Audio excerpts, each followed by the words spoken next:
Okay, so when you hear the words, your child has a cavity, what's the first thing that pops into your head? For a lot of us, it's that high pitched whir of a dentist's drill, right?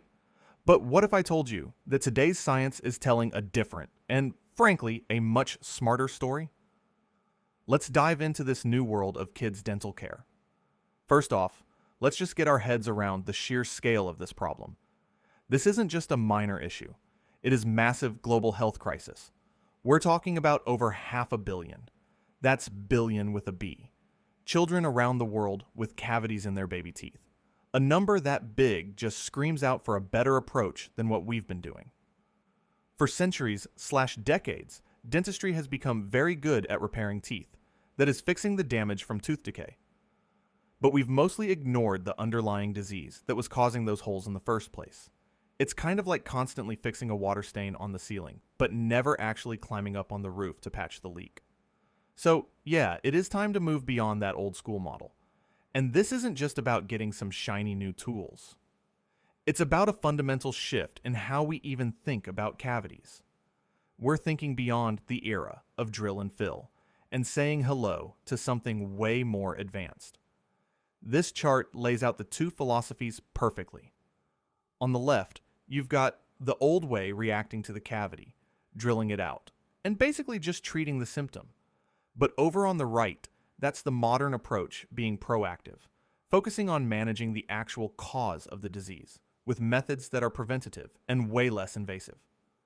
Now, to understand how we can manage the cause, we first have to really get what that cause is. I want you to picture your child's tooth surface as this microscopic battlefield. There is a constant war for dominance happening there, 24/7. See, in a healthy mouth, you've got this balanced, harmonious community of bacteria. Think of it like a beautifully treated garden. But when you start throwing a lot of sugar into the mix, it's like dumping super fertilizer on the weeds. Certain bad guy bacteria just go wild. They start to take over, and they form this thick, nasty film. And these overgrown colonies of bad bacteria create something called virulence hotspots. These are basically tiny, super concentrated acid factories right on the tooth surface.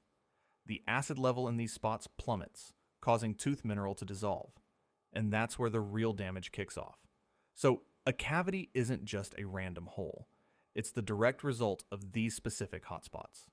As soon as the acid level of the bacteria on the tooth surface drops below a critical point, the acid literally starts pulling essential minerals, like calcium, out of the tooth enamel.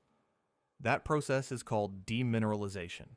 The tooth is literally dissolving, one molecule at a time. But here's the amazing part. Our bodies are designed to fight back. When the pH level rises again, your own saliva gets to work, putting those minerals back into the tooth. That process is called remineralization, and this is where fluoride comes in like a superhero. It doesn't just help rebuild, it actually creates new mineral structure that's even stronger and more resistant to acid than the original. How cool is that? So, getting this constant tug of war between demineralization and remineralization is the key to preventing and reversing tooth decay.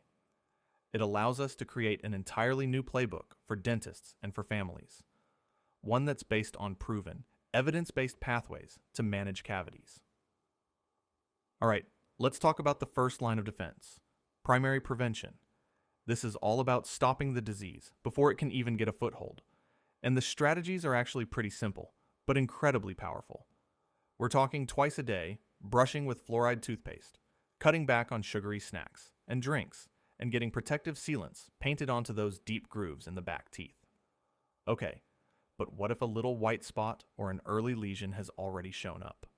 That's where secondary prevention come in. The goal here is to stop that little spot dead in its tracks without ever reaching for the drill. We can use non-invasive tools like professional fluoride treatments or minimally invasive options like silver diamine fluoride, which can actually arrest a cavity and stop it from getting worse. And get this, even when primary and secondary prevention has not been utilized, and cavity is found to be deeper management, may require with a technique called selective caries removal. Here the dentist cleans out decay around the edges, but intentionally leaves a tiny layer of softened tooth structure right over the nerve of the tooth. This helps avoid exposing the nerve, and it can often save the tooth from needing much more invasive procedures like a root canal treatment. So, we've covered the science and the strategies, but there is one more absolutely critical piece to this puzzle, and might just be the most important of all. That piece is the child's caregiver. Modern dental care is a partnership, not something you just sit back and receive.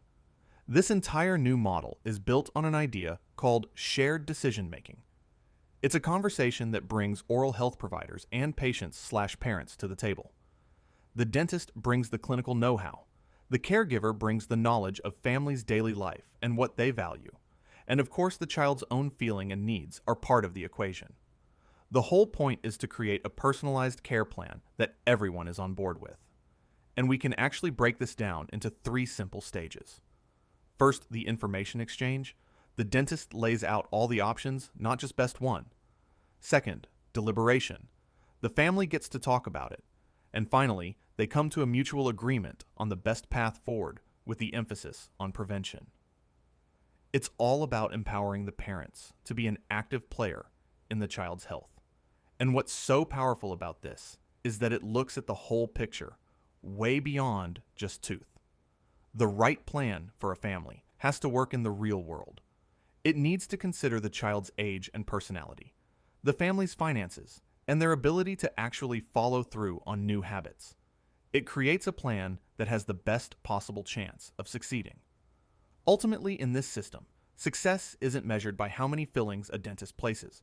Success is measured by how many children grow up with healthy mouths and have the tools and knowledge to keep them healthy for their entire lives.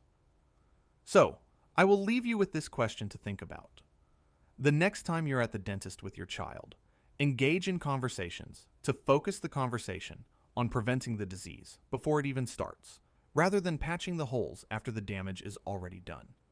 Knowing the difference is the most powerful step you can take to advocate for a lifetime of health for your child.